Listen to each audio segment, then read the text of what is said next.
wabarakatuh. Alhamdulillah. Wassalatu wassalamu ala Rasulillah Muhammad ibn Abdillah wa ala alihi wa sahbihi wa man walah. Subhanaka la ilma lana illa ma 'allamtana innaka antal alimul hakim. Rabbi shrah li sadri wa yassir li amri wahlul 'uqdatan min lisani yafqahu qawli. Amma ba'du. Alhamdulillah. Maaf aku hampir menyerah. Gitu ya? Temanya ya. Itu bukan dari saya. Karena saya tidak pernah hampir menyerah. Saya lagi mikir aja, ini berarti yang hadir-hadir karena tertarik tema. Pastilah orang-orang yang pernah hampir menyerah dalam hidupnya. Teman-teman sedikit sekalian yang saya muliakan. Ada seorang anak dulu sama ayahnya. Ayahnya sangat kuat. Dia bilang sama anaknya, "Nak, kamu anak kecil, umur 5 tahunan, sangat lemah badannya." Ayahnya bilang, "Nak, gimana kalau ayah memintamu naik ke atas, panjat? Saya nggak bakalan bisa ya. Coba kamu pakai semua kekuatan kamu." Akhirnya anaknya mulai jalan, mulai lari. Gak kuat, berapa langkah udah kecapean. Mulai jalan, juga kecapean. Dia bilang, "Ayah nggak bisa ya, saya nyerah ya." Kata ayahnya, kan ayah bilang, pakai seluruh kekuatan kamu. Saya udah pakai ya semua kekuatan saya, tapi saya nggak mampu. Saya nggak bisa. Saya nggak bisa ayah, saya nggak bisa naik. Kata ayahnya, kamu belum pakai satu kekuatan kamu. Dia bilang, apa ya kekuatan yang saya belum pakai? Kamu belum meminta kepada ayah untuk menggendongmu. Teman-teman sedikit sekalian, anak ini selalu berpikir bahwa yang namanya kekuatan dia adalah kekuatan badan dia, kekuatan pikiran dia, kekuatan dia gitu. Tidak berpikir bahwa salah satu dari kekuatan yang dia punya adalah minta tolong kepada ayahnya untuk membawanya ke sana. Kita dalam hidup tuh suka kayak gitu. Kamu selalu menganggap bahwa yang namanya kekuatan adalah kekuatan kamu. Kekuatan kecerdasan kamu yang tidak seberapa. Kekuatan kekayaanmu yang tidak seberapa. Betul? Kekuatan kecantikan kamu yang juga tidak seberapa. Kan kita semua nih, maksud saya bukan cuma kamu, saya juga. Kekuatan kecerdasan saya tidaklah seberapa. Kekuatan badan kita tidak seberapa. Kekuatan kekayaan kita tidak seberapa. Kekuatan apalagi kecantikan kita tentu saja tidak seberapa, teman-teman. Tidak ada yang cukup untuk dapat kamu andalkan.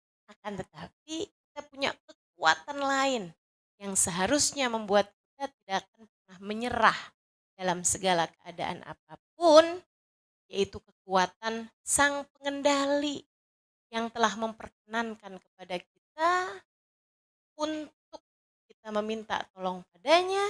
Dia mengatakan, ud'uni astajib, berdoalah, mintalah, niscaya akan aku beri. Panggillah namaku, niscaya aku akan menjawab panggilanmu. Kata Allah, fadhkuruni adhkurkum.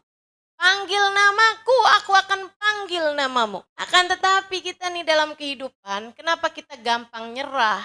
Karena kita lebih memilih jalan yang lain. Nasullah fa'ansahum dzikra anfusihim.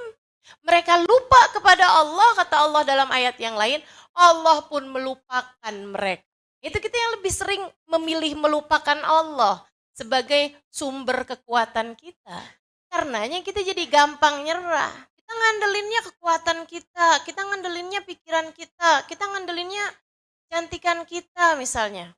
Suami saya gak bakalan kemana-mana. Siapa yang bisa dapetin cewek lebih cantik daripada saya? Kata suaminya, ya banyak. Masya Allah. Akhirnya kan kalau kamu andelin kecantikan, kamu hanya akan bertemu dengan kegagalan. Kalau yang kamu andelin kekuatan kamu hanya akan bertemu dengan kekecewaan. Kalau yang kamu andalkan akal pikiran kamu, gak ada artinya apa-apa teman-teman saya sekalian. Apalagi jika kamu mengandalkan yang lain-lainnya. Kekayaan kamu misalnya. Tenang aja, semua bisa dibeli. Teman-teman saya bilangin ya, kamu dengan uangmu bisa beli rumah, tapi tidak bisa membeli kenyamanan dan kebahagiaan dalam rumah. Betul? Kamu dengan uangmu bisa beli kasur paling empuk sekalipun. Yang kamu kalau tidur di situ tenggelam. Dari empuknya ya. Nggak kelihatan gitu, mandi ini mama. Nyata di dalam kasur. Teman-teman sekalian, tapi kamu nggak bakalan bisa beli tidur. Kasurnya bisa kamu beli, tidurnya emang bisa gitu kamu beli. Orang beli jual kasur mahal-mahal gitu. Saya tanyain, ini bisa nggak nih? Kalau tidur di sini pasti mimpi baik, pasti mimpi indah. Nggak bisa gitu. Nggak bisa beli tidur, apalagi beli mimpi indah. Maka teman-teman sekalian, uangmu yang kamu punya mungkin bisa beli obat-obatan, bisa bayar dokter paling mahal. Tapi apakah bisa beli kesehatan? Enggak. Berapapun uang yang kamu punya, tidak akan bisa menghalangi satu ubanmu yang mau tumbuh. Kamu gak bisa ngaca terus bilang, kulit kepala duit saya miliaran loh. Jangan sampai tumbuh uban ya. Gak bisa teman-teman, gak ada yang bisa. Kita halang-halangin untuk bisa mendapatkan apa yang kita mau gitu. Gak ada yang bisa membuat kita melakukan apa yang kita. Karena semua kekuatan tidak ada pada uang. Semua kekuatan, sumber kekuatan bukan terdapat pada pemikiran, bukan terdapat maksudnya akal gitu ya. Bukan terdapat pada kekuatan badan, kekuatan akal, apalagi kekuatan uang, kekuatan kecantikan. Gak ada artinya apa-apa. Sebab sumber kekuatan itu hanya satu. Pemberi kekuatan hanya satu. Sebab pemilik kekuatan hanya satu. Namanya Allah. Maka kamu gak akan merasa perlu menyerah selagi kamu bersama dengan sang pemilik kuat. Kamu hanya perlu meminta. Bagaimana anak tadi nih? Salah satu kekuatannya adalah untuk meminta. Ya, tolong saya, bawa saya naik. Kan begitu? Kita dalam hidup juga seperti itu. Kamu tidak akan mungkin mampu mengendalikan hati anak-anakmu. Jangankan mengendalikan hati anak-anakmu, mengendalikan hatimu sendiri kamu gak mampu kok. Kamu tidak akan bisa mengendalikan hati suamimu. Jangankan hati suamimu teman-teman, hatimu sendiri kamu gak mampu. Gak bisa. Sumber kekuatan kita tuh cuma satu. Allah semuanya. Yang sudah mengatakan, Illa billahil aliyyil azim. War-razzaq. Dzul quwwatil matin, kata Allah. La haula wa la quwata illa billahil aliyyil azim. Tidak ada kekuatan untuk mendatangkan kebaikan. Tidak ada kekuatan untuk menghindarkanmu dari keburukan. Kecuali semuanya dari Allah Subhanahu wa ta'ala. War-razzaq. Ialah sang pemberi. Dzul quwwatil matin. Ialah sang pemilik kekuatan yang sejati. Karenanya tidak ada yang pantas buat kita yang lemah selain untuk berkata, wa ufawwidu amri ilallah. Innallaha basirun bil ibad. Dan aku serahkan segala urusanku kepada Allah. Sebab dialah yang maha mengetahui segala urusan hamba-hambanya. Tidak ada yang pantas bagi kita selain kita mengatakan Bismillah amantu billah tawakkaltu ala Allah la haula wa la quwata illa billahil aliyyil azim. Dengan nama Allah, hanya dengan nama Allah kita dapat melakukan sesuatu. Amantu billah, aku beriman kepada Allah. Tawakkaltu ala Allah, aku serahkan segala urusanku kepada Allah. Haula wala quwata illa billahil aliyyil azim. Tidak ada kekuatan selain semuanya dari Allah Subhanahu wa taala. Teman-teman, jadi kamu gak akan pernah perlu merasa menyerah selagi kamu tahu bahwasanya Sang pemberi kekuatan senantiasa bersama dengan. Kamu hanya perlu mendekat kepadanya. Kamu hanya perlu mengingatnya tanpa jeda. Kamu hanya perlu kembali kepadanya. Kamu hanya perlu merengek-rengek padanya. Dia akan memberi kepadamu. Dia akan menarik tanganmu. Dia akan mendorongmu. Dia akan menguatkanmu.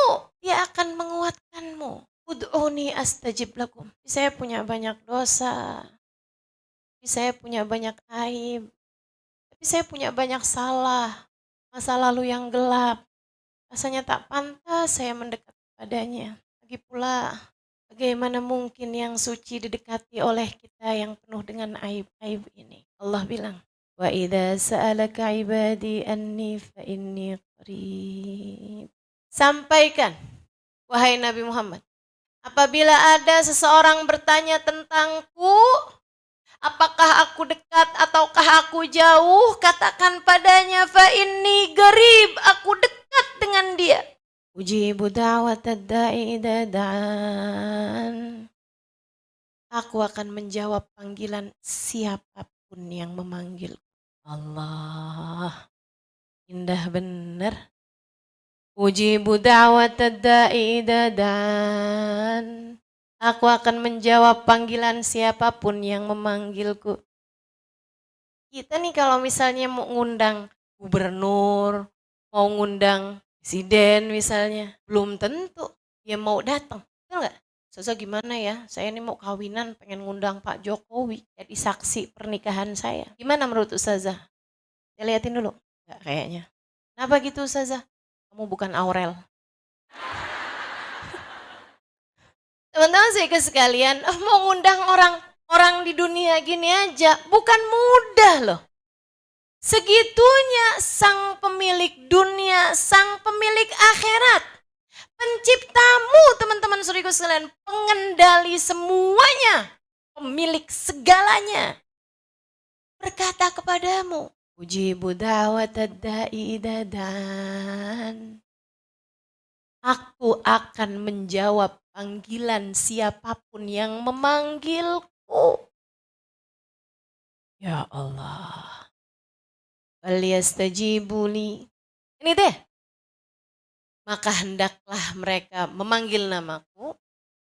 Wa idza salaka ibadi anni fa inni qarib. Ujibu da'watad da'i idza da'ani falyastajibuli. Mana itu ayatnya? Wal yu'minu bi la'allakum tersyudun. La'allakum tersyudun. Maka panggillah aku, mintalah ijabah padaku, berimanlah kepadaku, tetaplah percaya padaku. Jangan pernah putus asa. La'allakum tersyudun, kalian pasti akan mendapatkan petunjuk. Nikmat luar biasa. Ya Allah subhanahu wa ta'ala. Teman-teman saudaraku sekalian yang saya muliakan, makanya sebenarnya hamba-hamba Allah subhanahu wa ta'ala, jika mereka memang menghadirkan Allah dalam hatinya, tidak akan pernah menyerah.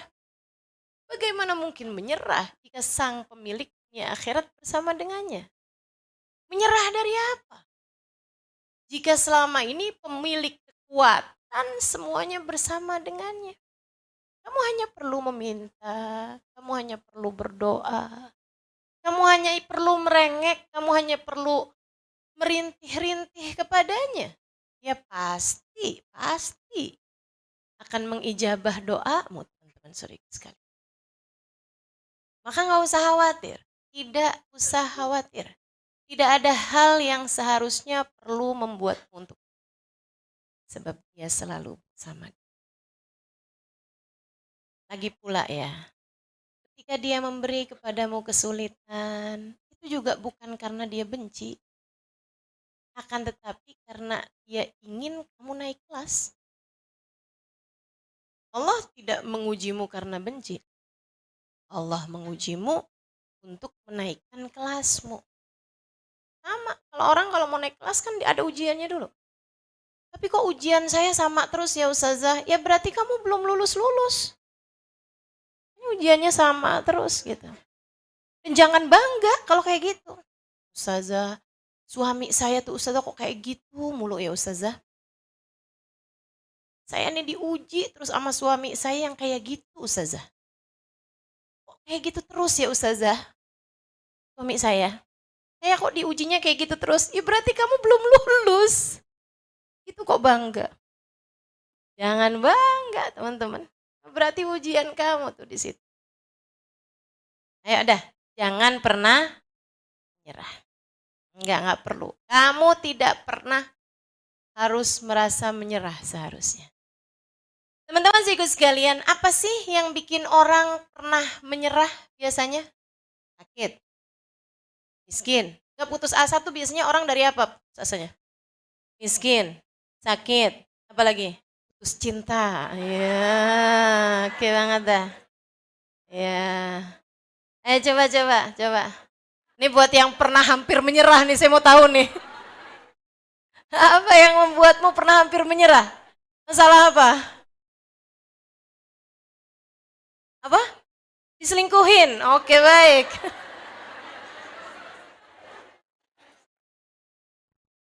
Efek layangan putus kayaknya nih.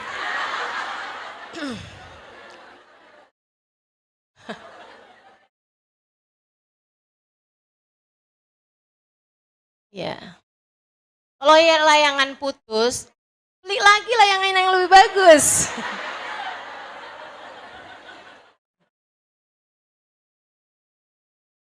Gini ya, coba ya kita bahas satu-satu. Kalau kamu pernah menyerah karena dikasih sakit, paling sakit deh gitu. Apa kayak sakitnya gitu ya, cancer misalnya, atau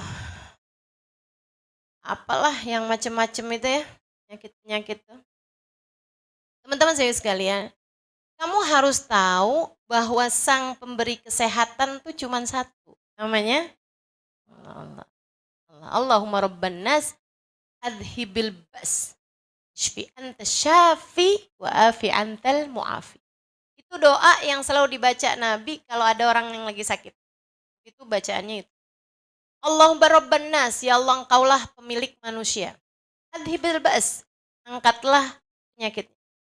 Isfi, berikan kesembuhan padanya ya Allah. Anta syafi, sebab engkaulah satu-satunya sang pemberi kesembuhan. Wa'afi, berikanlah keselamatan bagi badannya, angkat semua penyakitnya. Antal mu'afi, engkaulah sang pemberi selamat. Teman-teman saudaraku sekalian, maka tidak ada pemberi kesehatan selain Allah. Tidak ada. Deketin aja, deketin Allahnya. Lebih dekat lagi, dan Allah tuh teman-teman saudaraku sekalian nggak pernah jahat sama hambanya. Wa makanallahu bidzallamin lil abid. Allah tidak pernah berbuat zalim kepada hambanya. Kalau kamu dikasih sakit, itu artinya sedang ada kehendak baik dari Allah Subhanahu wa taala terhadapmu. Apa kehendak baiknya Ustaz? Macam-macam. Bisa menjadi penggugur atas dosa-dosamu. Sampai-sampai Nabi Muhammad SAW mengatakan, ahabbul amrad ilayya al-humma. Kata Nabi Muhammad, penyakit favorit saya. Nah tuh. Kalau itu adalah kehendak buruk, Nabi pasti nggak punya penyakit favorit. Betul nggak? Tapi Nabi itu punya penyakit favorit, teman-teman. Kata Nabi Muhammad, ahabbul amrad ilayya. Penyakit yang paling saya sukai. Sakit yang paling saya sukai adalah al-humma, sakit panas, demam. Nabi paling suka sakit demam. Kenapa gitu? Karena datang dari ujung rambut ke ujung kaki, semuanya berasa demam, panas semuanya, sehingga menjadikan penghapus dosa dari semua anggota tubuh. Makanya kalau kamu perhatikan, kebanyakan dari kita itu dikasih sakit sama Allah Subhanahu wa taala di anggota badan yang sering berbuat dosa. Coba, Ustazah mata nggak terang, ya dipakai apa aja tuh matanya. Ustazah sariawan, mulut nggak enak semua, tenggorokan kering. Ya emang kamu kan ngomongnya macem-macem. Suka ngomel kan. Itu Allah lagi mau ngapusin dosa-dosanya. Kamu marah, kamu ngomel, kamu ngomong kasar, di jalanan kamu caci maki orang. Ya kan? Mentang-mentang nggak kenal. Kalau mobil disalip atau apa kan gampang banget tuh. Aduh, ya Allah, orang kalau di jalanan ya, tuh jangan sampai ada nih di antara teman-teman yang kayak gitu. Kalau diapain tinggal buka kaca aja, terus ngomong, manggil nama yang ada di kebun binatang. Jangan, jangan. Teman-teman sih sekalian, kalau ada yang mau disebut dari yang di kebun binatang, yang lucu-lucu aja. Buka kaca, kucing kamu, panda kamu. Ya kan? Teman-teman saudaraku sekalian, jadi yang namanya sakit tuh ngapusin dosa. Saya kasih tahu. Lau araftum ma da'atullah lal ajdam, kata Nabi Muhammad sallallahu alaihi wasallam. Tentang urusan penyakit bikin kamu insya Allah nggak akan pernah nyerah. Nabi Muhammad bilang, lau araftum ma da'atullah alal ajdam, latamannaitum an law kanu judama. Andai saja kamu tahu pemberian yang akan Allah berikan di akhirat kepada orang yang kena kusta waktu di dunianya, kalian akan berharap, ya Allah, coba aja saya waktu hidup di dunia penyakitan kusta. Kusta, lepra, penyakit yang sampai, ya tahulah teman-teman seperti apa. Walakinnal mu'min la yas'al ilal afiyah. Kata Nabi Muhammad, tapi orang mukmin nggak boleh minta sakit. Cuman maksudnya Nabi, kalau kamu dikasih sakit, yang sabar. Nanti di hari akhirat, kamu akan bikin orang-orang di sekelilingmu malah justru iri kepadamu dan berharap andai saya waktu di dunia berpenyakitan. Gitu. Jadi kalau kamu waktu hidup di dunia dikasih sakit, alhamdulillah. Ngapusin dosa, teman-teman saudaraku sekalian. Ngapusin dosa. Gitu. Kamu nangis karena sakit, nggak apa-apa. Tapi jangan pernah, bahasa Indonesianya apa ya, jaza. Apa bahasa Indonesianya? Kayak nyala-nyalahin takdirnya Allah gitu. Dosa apa nih saya? Kenapa kok saya dikasih sakit kayak gini? Tuh malaikat kalau bisa jawab, iya banyak. Malaikat atid tuh kalau denger, ya Allah, udah itu. Kali main lirik-lirikan sama malaikat rokib, iya. Dia nggak sadar, Kip, udah bikin kamu nganggur.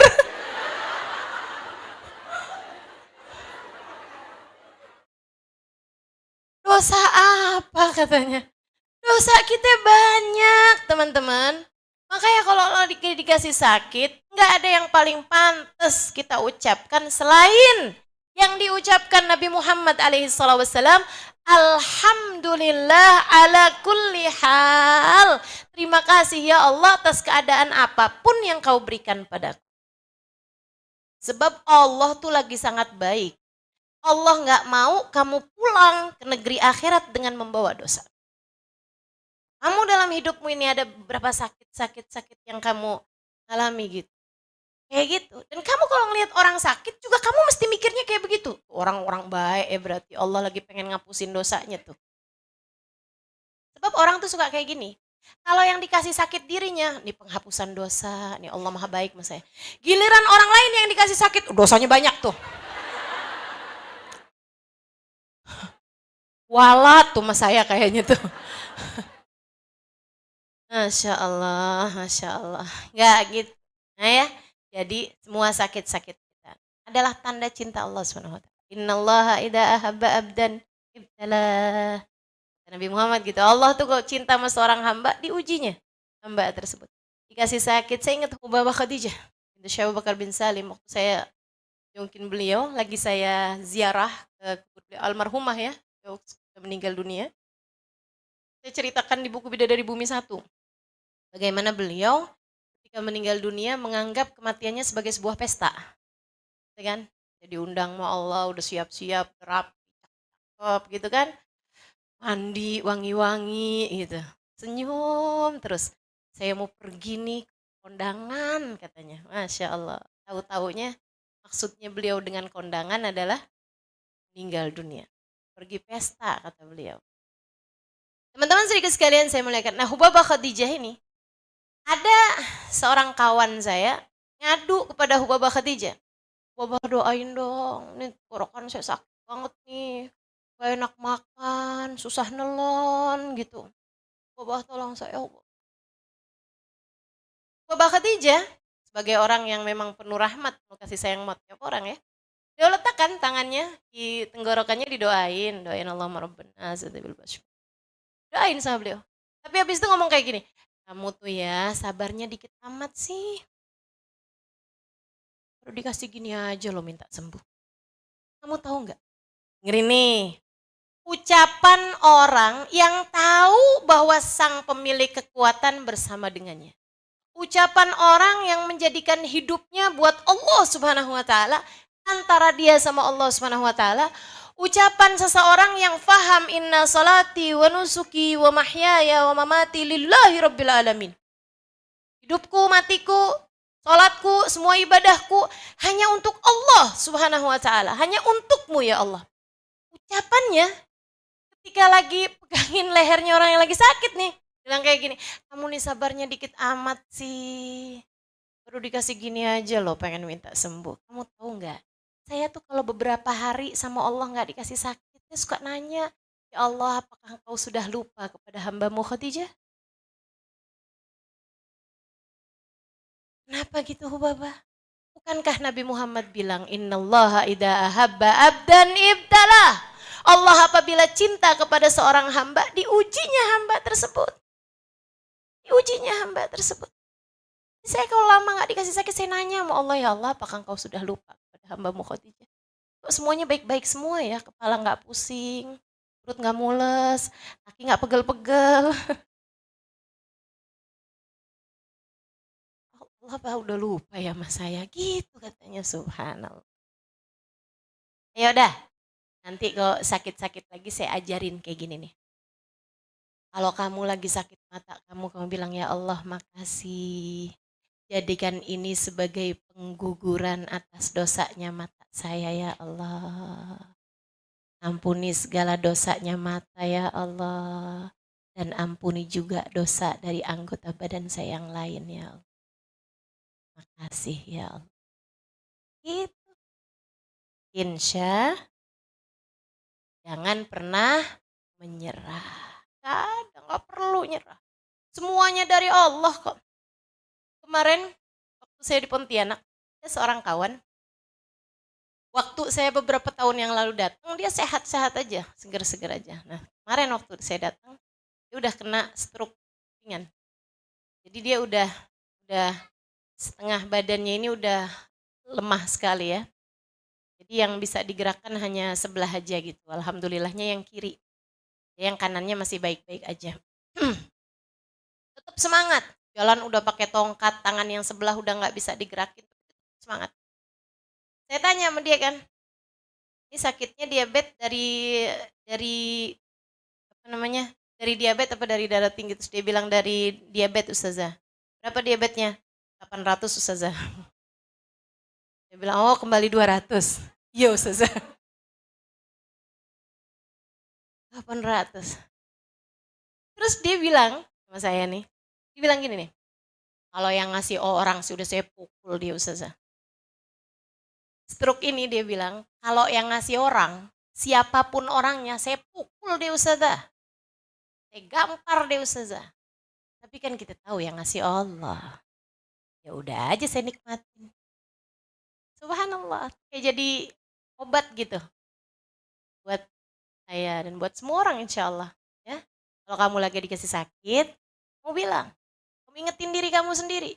Kamu mulai, aduh kok sakit ya. Kamu ingetin diri sendiri. Tunggu dulu, nih yang ngasih sakit siapa nih? Yang ngasih sakit siapa nih? Allah. Kalau Allah yang ngasih sakit, Allah yang paling tahu yang terbaik buat kita. Kita nih kadang-kadang jadi orang, kalau nggak dikasih sakit, suka sok-sokan. Suka ngerasa kita kuat, suka ngerasa kayaknya umur masih panjang. Betul nggak?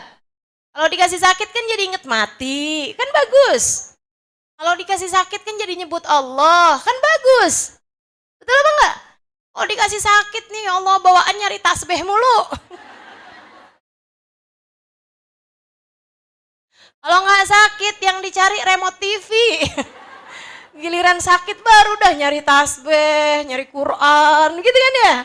Masya Allah, ini modelan kayak kita nih. Jadi Allah kadang-kadang suka ngasih sakit sama kita. biar dia ingat kepadaku, kata Allah. Biar dia ingat kepadaku. Kalau hamba dimurka sama Allah sekalian lo nggak pernah dikasih sakit-sakit. Jadi jangan suka ngerasa, dia enak banget ya jadi dia nggak pernah sakit. Jangan. Teman-teman, tahu nggak ada satu orang sepanjang hidupnya nggak pernah sakit?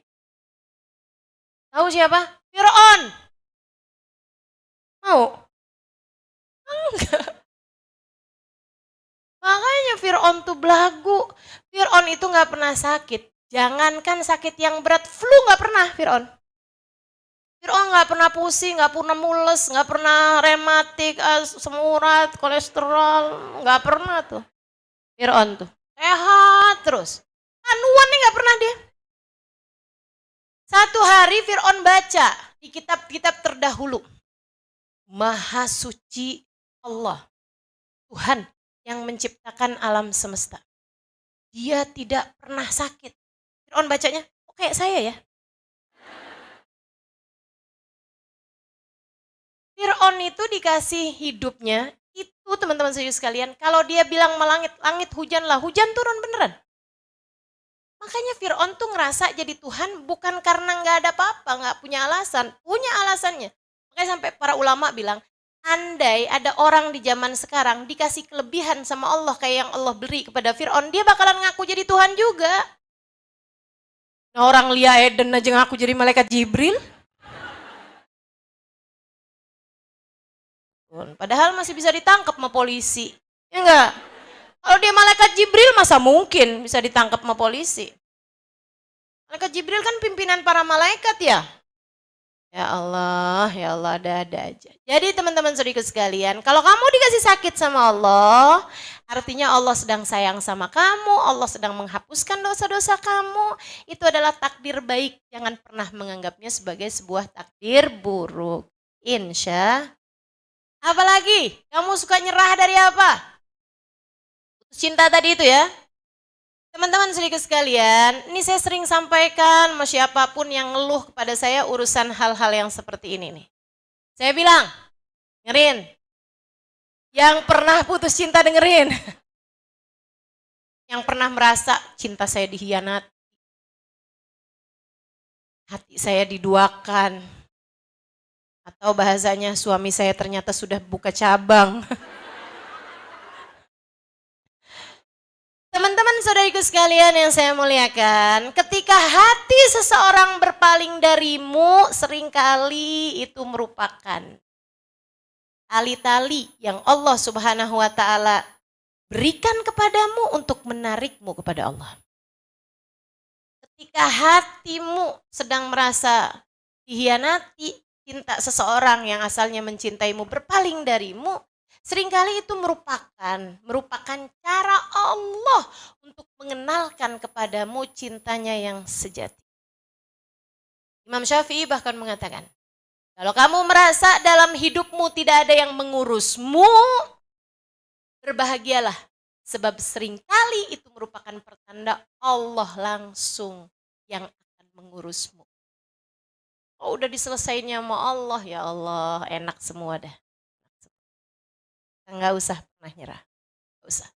Kalau lagi ada hati seseorang sedang berpaling, saatmu untuk mengangkat tangan kepada Allah Subhanahu wa Ta'ala dan berkata, ya Allah, meski siapapun berpaling hatinya dariku, jangan pernah engkau yang berpaling dariku ya Allah. Sebab siapapun pergi aku tak peduli, selagi engkau tetap memandangku dengan penuh kasih sayang. Halo? Bisa? Insya Allah. Saya nggak lagi doain suamimu berpaling hati, enggak. Cuman siap-siap aja. Allah itu pencemburu teman-teman. Ada nih sebelum nikah, ya Allah tahajudnya rapi. Quran nggak pernah ditinggal, zikirannya rajin. Giliran punya suami aja yang dipikirin sama dia. Tiap hari urusannya minum jamu anti tua. Tiap hari urusannya pokoknya yang penting suami sayang. Kalau dia baca-bacaan juga biar hati suaminya nggak berpaling. Baca surat Ar-Rahman biar suami tambah sayang. Sholat tahajud biar suami tambah cinta. Apa-apaan biar rezeki suami luas. Jadinya ngasih sama saya. Padahal belum tentu kan. Kalau minta rezeki aja, nggak usah ke suami. Ya Allah kasih kepadaku rezeki, enak. Halo? Jadi nggak usah doain rezeki suami, doain juga. Tapi maksudnya ngapain kamu kalau mau doa tentang rezeki kamu sendiri, kenapa harus lewat suami? Nggak usah, langsung aja minta sama Allah Subhanahu Wa Taala. Jangan punya ketergantungan kepada manusia siapapun orangnya. Kalau dia pergi, hatimu jadinya rapuh, hatimu jadinya ambruk karena kamu bergantung sama sesuatu yang lemah. Akan tetapi kalau bergantungmu sama Allah Subhanahu Wa Taala, kamu jadikan statusmu sebagai seorang istri adalah caramu mendekat kepada Allah Subhanahu Wa Taala, tugasmu ibadah kepada Allah Subhanahu Wa Taala, ringan aja hati kamu pastinya. Teman-teman saudaraku sekalian, yang pergi siapa? Suami. Allah nggak pernah pergi kok. Gitu kan ya? Jangan pernah buat hatimu bergantung kecuali kepada yang kuat. Kalau kamu senderan, gantungan sama yang lemah, ya jatuh kamu berduaan sama dia. Betul apa enggak? Senderan sama kaleng kerupuk ya rubuh. Saya nggak bilangin suami kamu kaleng kerupuk ya. Walaupun agak mirip, enggak. Teman-teman saudaraku sekalian, saya muliakan, jangan pernah bergantung sama yang lemah. Udah, benerin hubunganmu sama Allah, kamu tidak akan pernah menyerah dari apapun. Dan saya kasih tahu kabar gembiranya, kalau hubungan kamu baik sama Allah, kamu hidup di dunia secara sederhana. Oh, yang kemiskinan sekarang. Kalau ada di antaramu yang pernah menyerah karena kemiskinan, ibu, adik, kakak, saya kasih tahu. Sesedikit apapun rizkimu cukup untuk membiayai hidupmu. Tapi sebanyak apapun rezekimu, uangmu nggak akan pernah cukup jika untuk membiayai gaya hidupmu. Dengar? Sesedikit apapun rezekimu cukup kalau hanya untuk membiayai hidupmu, buat makan, buat pakai baju, itu cukup. Saya nggak pernah kok ngeliat orang dari miskinnya sampai kemana-mana nggak pakai baju. Kamu kenapa kok nggak pernah pakai kerudungan? Saya miskin ustazah. Nggak pernah saya, nggak pernah. Teman-teman saudaraku sekalian saya muliakan, nggak pernah saya lihat orang dari miskinnya sampai nggak pakai baju. Saya nggak pernah lihat sampai sekarang orang yang dari miskinnya sampai nggak bisa makan gitu. Nggak pernah kok saya. Semuanya dikasih sama Allah. Urusan untuk hidup nih, makan, pakaian gitu kan. Pasti Allah Subhanahu Wa Taala bakalan kasih, teman-teman saudaraku sekalian. Bakalan kasih, nggak usah khawatir. Urusan rezeki makanan nih ya, dengerin. Kamu dalam perut ibu kamu tuh, pernah ada yang kelaparan apa enggak? Ada enggak dokter periksa, wah anak ibu stres nih. Dalam kandungan ibu anakmu stres. Kenapa gitu? Kelaparan. Ya Allah. Rezekinya disampaikan. Ibu menurutmu mana yang lebih rumit? Ngasih rezeki sama janin dalam kandungan, apa kepadamu yang sekarang udah mulai kelihatan di CCTV? CCTV Indomaret kelihatan tuh. Kamu kalau masuk Indomaret. Teman-teman sekalian, kamu udah ada di atas muka bumi ini. Udah jelas semuanya rupa-rupanya. Allah nggak bakalan lupa ngasih sama kita makanan. Tenang aja. Nggak bakalan lupa Allah SWT buat ngasih kepada kita makanan. Teman-teman sekalian, pernah ada seorang bapak sama seorang anak. Gitu ya. Anaknya bilang, ya Allah Pak, kita hari ini udah nggak punya apa-apa nih Pak. Kita bakalan tidur dalam keadaan lapar nih Pak nih hari. Bapaknya bilang kayak begini, jangan GR nak. Kok GR Pak? Jangan bangga dulu, jangan sombong kamu. Kok gitu Pak? Ya itu kan hidupnya caranya para nabi, para wali nak. Kita mah gak nyampe nak segitu. Gak lama kemudian datang orang ketuk pintu. Ngasih makanan, dia bilang kita lagi ada kenduri, lagi ada hajatan. Kirimin makanan tuh, karena kita mah gak bakalan dibiarin lapar sama Allah. Yang lapar itu Nabi Muhammad. Sampai mengganjal perutnya dengan batu. Kita gak bakalan pernah sampai di derajat seperti itu. Yang lapar itu para perempuan-perempuan solehah. Sayyidah Aisyah tahu rasanya lapar. Berbulan-bulan tidak ada yang masuk dalam perut kami lal aswadain kecuali air makurma. Sayyidah Aisyah pernah. Sayyidah Fatimah pernah, wahai Abu Ayyub, kirimkan daging ini kepada putriku Fatimah, akan menjadi makanan pertama yang masuk dalam perutnya sudah 3 hari 3 malam. Tapi kalau yang kayak kita-kita, nggak bakalan sama Allah dijadiin lapar. Jadi tenang aja. Kamu mengeluh terhadap kemiskinan, enggak, kamu nggak miskin. Kamu bukan miskin, kamu hanya kurang syukur. Kamu hanya memperbanyak tuntutan dalam hidupmu. Ngerasa perlu buat kredit panci. Ngerasa perlu buat ikutan jalan-jalan. Gitu kan? Ngerasa perlu. Padahal kamu nggak pergi jalan-jalan, nggak apa-apa. Kan begitu ya? Padahal kamu nggak pergi ke mall, nggak apa-apa. Pernah nggak ada orang masuk rumah sakit? Kenapa tuh? Nggak belanja 2 bulan? Pernah lihat? Ya pernah. Jadi teman-teman saudaraku sekalian, udah. Gak ada ceritanya. Kita bakalan dikasih kemiskinan yang sampai miskin banget, gak ada ceritanya. Tinggal syukuri aja. Dan kalau kamu sama Allah dibikin rezekinya terbatas di dunia ini, nanti kamu akan syukuri di akhirat nanti. Kamu akan mensyukurinya di akhirat nanti. Karena itu merupakan doanya Nabi Muhammad SAW untuk keluarganya.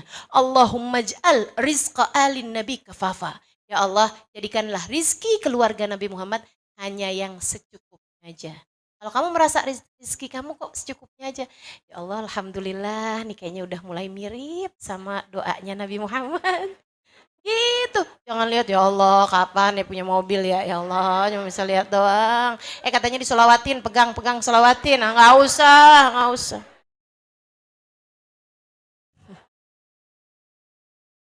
Nggak usah. Kalau Allah lihat kamu perlu, kamu bakalan dikasih. Ya, kalau Allah lihat kamu perlu, kamu bakalan dikasih. Kalau kamu dikasih yang secukupnya, karena Allah maha sayang sama kamu. Takut kamu hisapnya kepanjangan di hari akhirat. Kan? Dah, gak usah ada yang perlu membuatmu menyerah. Cukup bagimu untuk selalu mengangkat tanganmu kepada Allah Subhanahu wa taala. Ya Allah, aku lemah. Namun aku tak pernah takut sebab bersamaku ada Engkau Zat yang maha kuat. Ya Allah, aku miskin, namun aku tak pernah takut sebab bersamaku ada Engkau Zat yang maha kaya. Ya Allah, aku bodoh, namun aku tak pernah takut sebab bersamaku ada Engkau Zat yang maha tahu segalanya. Ya Allah, kuatkanlah aku dengan kekuatan-Mu. Karuniakan, pahamkan kepada aku ilmu-Mu. Ajari kepada aku ya Allah cara mendekat kepadamu. Bimbing aku dan pandanglah aku senantiasa dengan pandangan kasih sayang. Rabbana zalamna anfusana wa illam taghfir lana wa tarhamna lanakunanna minal khasirin. Rabbana atina fid dunya hasanah fil akhirati hasanah wa qina adzabannar. Da'wahum fiha subhanakallahumma wa tahiyyatuhum fiha salam. Akhiru da'wana Alhamdulillahi Rabbil Alamin. Ila hadratin Nabi. Semoga semua yang hadir tempat ini dikaruniai kekuatan untuk bersandar hanya kepada Allah. Ala hadhihi niyah wa ila hadratin Nabi. Al-Fatihah. Bismillahirrahmanirrahim. Alhamdulillahi Rabbil Alamin. Ar-Rahmanirrahim. Maliki yaumiddin. Iyyaka na'budu wa iyyaka nasta'in. Ihdinas siratal mustaqim. صراط الذين أنعمت عليهم غير المغضوب عليهم ولا الضالين آمين. اللهم بحق الفاتحة برمة الفاتحة بركة الفاتحة تفتح لنا أبواب الخير تؤملنا مؤاملة أهل الخير تكفينا من جميع الفتن والمهن بؤس وضير إنك ولي كل خير متفضل بكل خير برحمتك يا أرحم الراحمين. اللهم إنا نسألك زيادة في الدين بركة في الأمور وصحة في الجسد سعة في الرزق وتوبة قبل الموت وشهادة عند الموت مغفرة بعد الموت وعفوا عند الحساب وأمانا من العذاب ونصيبا من الجنة وارزقنا النظر إلى وجهك الكريم. اللهم عافنا من بلائك وأوزعنا شكر نعمائك وأذقنا برد أفك وحلوات مناجاتك. اللهم يا مقلب القلوب ثبت قلوبنا على دينك. يا محول الأحوال حول حالنا إلى أحسن الحال وعافنا من أحوال أهل الضلال وفعل الجهال. اللهم إنا نسألك من العقول أوفرها ومن الأذهان أسفها ومن الأعمال أزكها ومن الأخلاق أطيبها ومن الأرزاق أزلها ومن العافية أكملها من الدنيا خيرها ومن الآخرة نعيمها بحق سيدنا محمد صلى الله عليه وعلى آله وصحبه وسلم. اللهم ربنا آتنا في الدنيا حسنة في الآخرة حسنة وقنا عذاب النار. دعواهم فيها سبحانك اللهم وتحيتهم فيها سلام. Akhiru da'wana anilhamdulillahi rabbil alamin. Ada satu doa yang pengen saya ajarkan kepada teman-teman saudaraku sekalian. Kalau nanti nggak keburu buat nyatetnya, nanti saya akan taruh di Instastory Instagram saya atau di feed Instagram saya ya. Jangan ada yang nanya beli Instagram di mana. Ikuti saya. Bismillahirrahmanirrahim. Allahumma inni dhaifun faqawwi fi ridaka dha'fi wa khud ilal khairi binasiyati waj'alil islama muntaha ridaya. Allahumma inni dhaifun faqawwini wa inni dhalilun fa'izzani wa inni faqirun fa'aghnini ya arhamar rahimin. Sallallahu ala sayyidina Muhammadin wa ala alihi wa sahbihi wa sallam. Walhamdulillahi rabbil alamin. Ya, ini doa kalau bagi yang lagi diuji-uji dengan segala hal-hal yang berat-berat dalam hidupmu. Doa ini diajarkan baginda kita Nabi Muhammad SAW. Menguatkan kita insya Allah. Artinya, Allahumma inni dhaifun, ya Allah aku sangat lemah. Faqawwi fi ridhaka dha'fi, maka kuatkanlah aku dalam keridhoanmu segala kelemahanku. Segala kelemahanku kuatkanlah ya Allah. Wa khud ilal khairi binasiyati, ya Allah bawa aku, bimbing aku menuju kepada kebaikan. Waj'alil Islam muntaha ridhaya, jadikanlah Islam sebagai puncak tertinggi keridhoanku. Allahumma inni dhaifun faqawwini, ya Allah aku lemah maka kuatkan aku. Wa inni dalilun fa'izzani, aku hina muliakan aku. Wa inni faqirun fa'aghnini, ya Allah aku miskin cukupkanlah aku ya arhamar rahimin. Wahai zat yang paling rahmat. Mudah-mudahan Allah Subhanahu wa taala senantiasa menjadikan kita tidak akan pernah menyerah insyaallah. Nah, ini diajarkan oleh guru kami Al Habib Umar bin Hafid dari baginda kita Nabi besar Muhammad sallallahu alaihi wa ala alihi wasallam. Insyaallah orang yang dikehendaki baik dan dikuatkan oleh Allah Subhanahu wa taala tidak akan pernah lupa doa ini. Hanya begitu ya. Mudah-mudahan Allah kuatkan kita senantiasa insyaallah. Amin ya rabbal alamin. Wassallallahu ala sayyidina Muhammadin wa ala alihi wasahbihi wasallam. Walhamdulillahi rabbil alamin. Terima kasih, mudah-mudahan bermanfaat. Kurang lebihnya mohon maaf. Billahi taufiq wal hidayah wal afu minkum. Assalamualaikum warahmatullahi wabarakatuh.